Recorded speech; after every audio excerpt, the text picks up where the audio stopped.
सांगली जिल्ह्यामध्ये महात्मा गांधी चौक police station like 256/25 गुन्हा हा दाखल करण्यात आलेला आहे।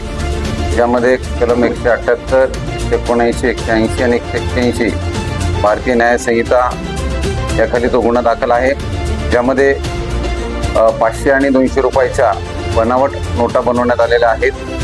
यामध्ये महात्मा गांधी चौक पोलीस स्टेशनच्या प्रभारींनी आणि त्यांच्या टीमनं अतिशय मेहनतीनं हा बनावट नोटांचा व्यापार उघडकीस आणलेला आहे। त्याच्यामध्ये एकूण 5 आरोपी निष्पन्न केलेले आहेत। या 5 आरोपींना मान्य न्यायालयासमोर आम्ही हजर करून त्याचा पोलीस कस्टडी पण घेण्यात आलेली आहे। यामध्ये अधिकचा तपास पोलीस करत आहेत, ज्यामध्ये या बनावट नोटांच्या व्यापाराचे धागेदोरेही पुढे आणखीन कुठं आहेत का याबद्दलचा तपास केला जाणार आहे।